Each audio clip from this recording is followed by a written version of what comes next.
I'll kind of give a brief sentence of my overall talk and then go into what it is in a little more detail.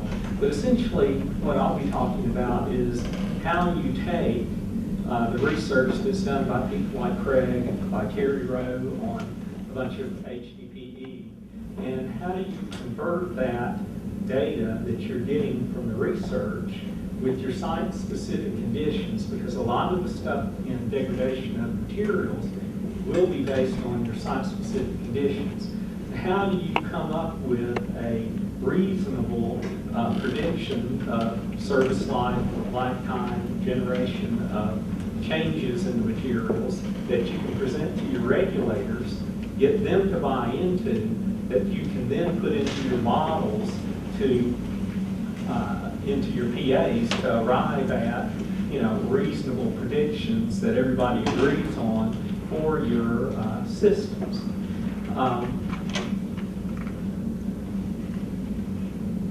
One of the reasons that there's a lot of DOE, low-level radioactive waste disposal sites, and some of them that we have been working on recently are sites that are also regulated under CERCLA. And so you have CERCLA and the DOE 435 that are being regulated on. And a lot of the people that have been working in the CERCLA field were not quite as familiar with what you had to do under 435, the long time periods that we were looking at for the facilities. So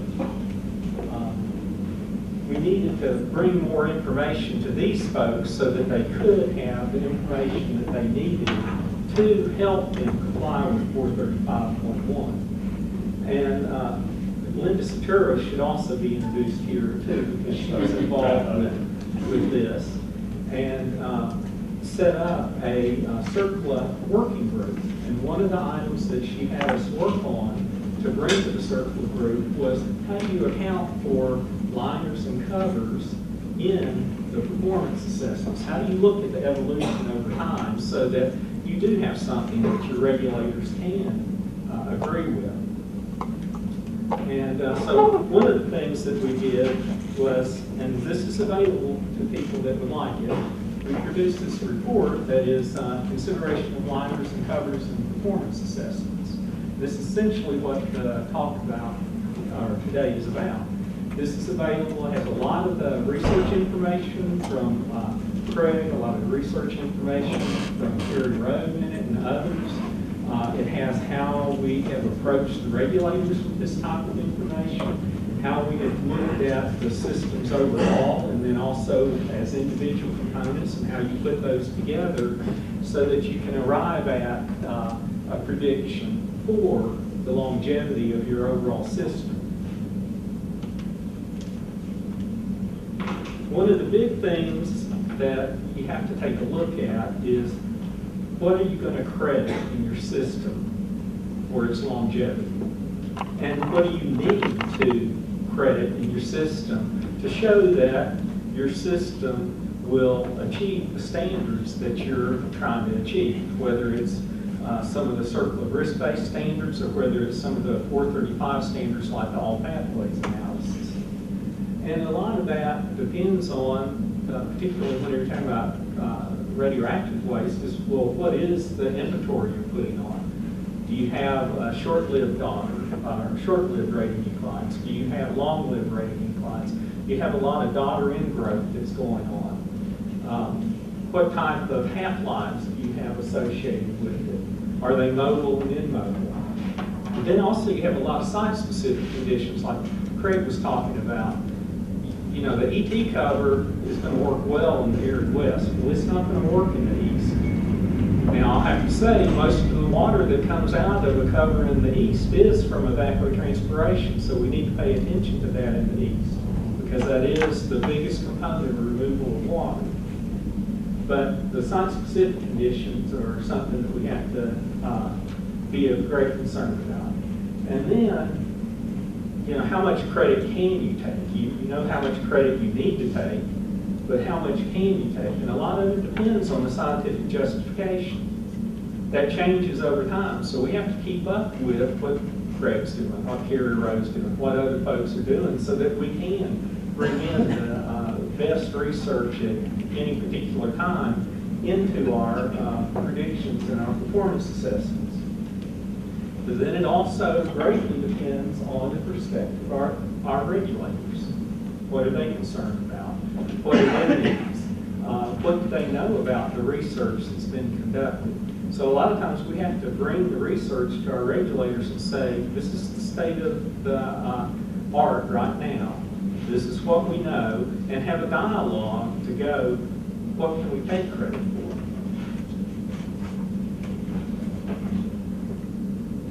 Now, one thing that we do need to talk about whenever we have this kind of discussion, a lot of times and we've heard it in here, the word conservative. Well, really, the word conservative needs to be applied to whatever your standard is that you're being judged against.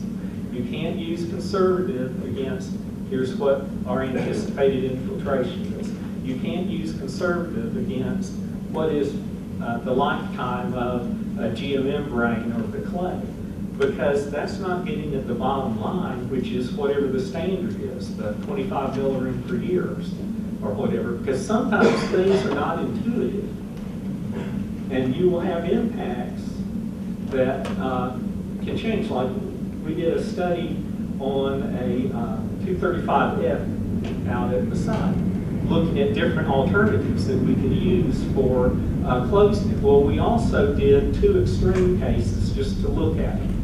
One of the extreme cases was, we said, okay, we'll just take the full precipitation rate and assume that goes through the system. Well, what did that do? That actually diluted it less than the standards. So if somebody would have taken that, it would have shown everything's okay, but that's really not something that's going to happen. So you do have to look at what do you expect to happen, and whenever you're taking credit for things, and go, is that something that's reasonable and that's not going to cause it just to artificially look good or artificially look bad, because it can go either way. So you have to be concerned about the word conservative and know how it's being defined by the person that's saying it. Whenever you come to applying this type of information in a PA, you generally do need to have a graded and iterative approach. Because a lot of times the graded and iterative approach is also with the regulators, bringing them something, showing it to them, having your input, going back and bringing it to them again. But also technically, the iterative approach is how many things do I really need to model? Because we can't model everything. And another thing that we need to take a look at is the total system. Sometimes we dive in and we get to minutia first. Well, a lot of times if you start with the big picture, you'll find out you may not need to know all the things that you think you need to know about all the small things. So a big picture first helps you refine what you really need to know and focus in on the things that are important. So I'll skip on down now to the general approach. In the report that we developed, we've kind of given a 4-step approach, and we provided a lot of data and information that you can use to help you decide what you need to consider and bring into the system. But the first one is just developing an overall conceptual model, the big picture. And we'll talk about each one of these in a little more detail. Then to look at the system in terms of its individual layers, and which are the layers I really need to be concerned about and I need to model. I need to project out its service line. And then you need to quantify the evolution or degradation with the research that's being produced.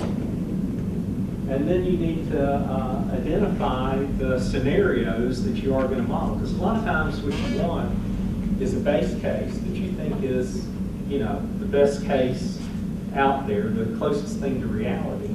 But then it's good to have cases on either side that you think are extreme to help you know, am I in the right spot?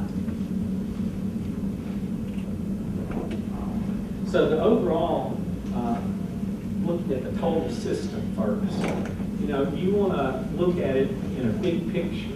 And again, one of the things that I see almost all the time, well, and the big system is, to me, most of the time, looking at it in terms of overall water balance. Because water is what we typically look at for driving the ready-mix flight transport. You want to look at the bulk flows, what you anticipate the overall system doing. And again, one of the things that gets rid of most of the water, and even in the east, is evapotranspiration. So even though we've looked at evapotranspiration covers for the west, those of us in the east need to look at what they're doing and go, is there anything they're doing there that will help us in the east to make sure that we maximize the evapotranspiration? Because that still is going to be the biggest component of getting rid of water. Now, I'm not going to go through all these other things, but you're just needing to look at it in a big picture and make sure that you know what the big picture looks like before you dive into the details. And then, whenever you look at this big picture, a lot of times if you're in the west, you can look at the big picture and go, okay, I'm in an arid environment. My ET is so much higher than my precipitation. I really don't have the concerns that people do in the east. Even if I put in a barrier and a drainage layer, that's probably just the Benson depth. And as Craig was talking about, most of the water is going to be gotten rid of through evapotranspiration. And, you know, I really don't need to go to the same extent of modeling as I would in the east, where I have to consider more of the water balance. So site-specific conditions can make a huge difference on the level of detail of modeling that you're going to need to do. And we try to cover that in this report because it is important. You just don't want to start down a path of necessarily modeling everything when it's not necessary. And a lot of times modelers want to get into every single detail. Yes. And you do want to avoid that if at all possible. So the next thing, of course, is developing the conceptual model for each one of the layers, of the ones that you have identified as being important. And, you know, develop the functional roles. And we talk a lot about the functional roles in this report that, you know, each layer has, what you're really trying to do with that in terms of the water balance. You're developing your assumptions on the materials that you're going to be using, the interrelationships between the materials, particularly in terms of the water balance. And again, determining the relative importance of those and spending more time on the things that are important and, you know, ignoring the things that are not. And again, that gets to crediting determining what layers you want to credit in the model. And then also determine how you're going to link the whole thing. Because a lot of times people link them by, you know, infiltration through the cap, and then more detailed modeling through the waste zone and the liner system. But there's all kinds of ways that you can link. But at that linkage part, you're going to have to start thinking about what kind of models am I going to be using, you know, for those linkages. Are they just going to be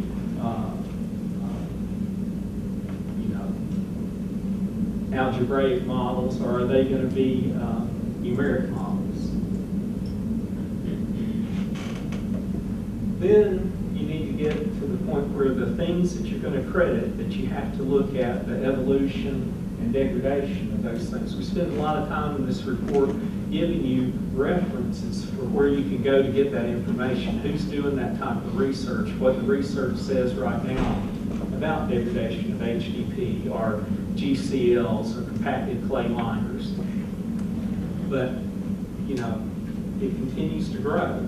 And so we have to keep up with that growth in the research. And And again, you're looking at the degradation primarily in terms of the functional roles that those different layers have in terms of the water balance and how that degradation relates to the properties that affects those functional roles so that you can put it into your models. You have to convert it into data that the models can utilize, whatever the models are that you've chosen to use. And this is one of the places that, at least from my perspective in working with regulators, that they have a huge interest. They want to have the dialogue back and forth about how are you considering degradation of these materials that you consider important to the covers and liners, and what is the data that you're going to input to your models that demonstrates that degradation. And there's a lot of negotiation, and this is one of the places that earlier we had discussions about the core teams. Well, the core teams have been a great benefit to us at SRS in having these kind of discussions. I mean, we would have discussions just on HDPE. Here's how we're planning on modeling the HDPE. Here's how we're planning on looking at its degradation over time. Whatever the regulators wanted to get into, we would get into like that through the core team, and it really made a difference. Made it a lot easier when we got to the end of the model to have that done, rather than handing the regulators the product at the end and then them want to discuss each individual layer at that time. Because by that time, it's almost too late. You've spent so much money and time, and getting that upfront help just smooths the process out tremendously.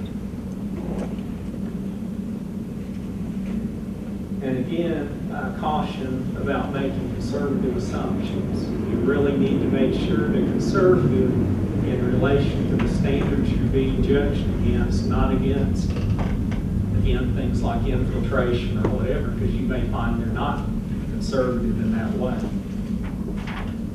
And that gets into, that is something you have to think about whenever you're thinking about not taking credit for something. Is the realism that that thing provides something that would help make sure that you are conservative or are not missing the point. And then the final one is to synthesize the information from the first three steps into scenarios for the overall evolution of the covers and liners over time, and put those into your model. And again, here is where you should consider a few alternatives to your base case, just to bracket it and make sure that you haven't missed something, and provide some sensitivity analysis there so that you give everyone more comfort that your base case really is a good case to use. And again, this is another aspect that's typically a very significant import to the regulators to take a look at. Here's just a few examples.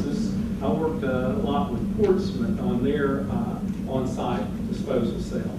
Well, this is something that J.D. Chu put together that was just outlined to his regulators. Here's our concept of how the evolution of the cover will go over time. And he had us put together a report for him that essentially looked at the science today, their site-specific conditions, and make recommendations on how long we thought each one of the different layers would last. And his conceptual model here was bracketed by the data that we provided him. And so he's just laying out here for each one of the layers, the drainage layers, the leachate collection system, the HDPE, when he, in his model, was going to be assuming that it had degraded and was no longer being used. And this was just a great tool to use with his regulators to get them to buy into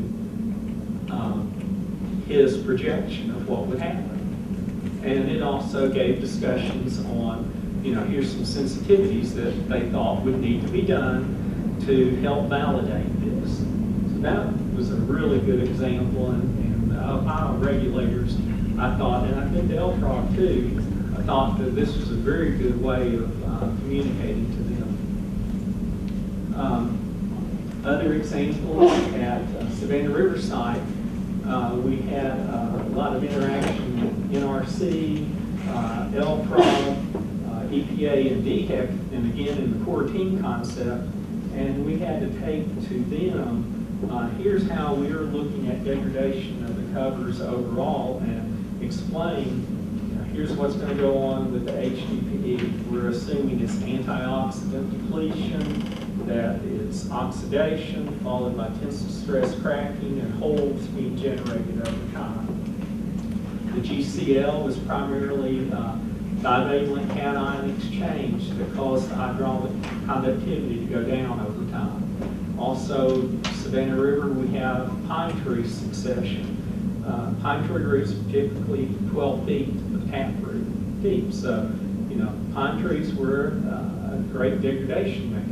So each one of those things we discussed, and here's how we're going to look at it, and got agreement from the regulators before we even did the model.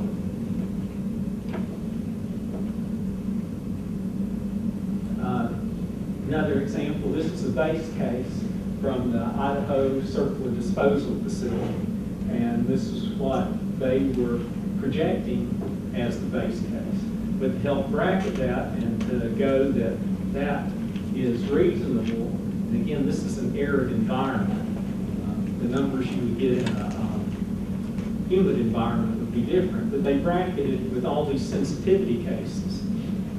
Well, it was so dry there that there was almost nothing they could do that would cause the dose to go up into any level of concerns. And so this just made it really easy for them to be able to show that we don't have a problem. You can stress it any way you want, and we don't have a problem. Here's just a list from interactions that we have with regulators. Things that they've been very interested in. Number one is almost always, what is your conceptual model? What's your geology? Where's the water going? Where's your point of assessment? How do you look at the covers and liners and waste evolution over time? I guess that is the next two there too. Another thing that regulators are typically concerned about is that you don't take too much credit for your cover and liner and then artificially make the peak go out beyond 1,000 years and therefore go, I'm okay. If they see a peak out 1,500 years, they're going to say, hey, that's too close to 1,000 years.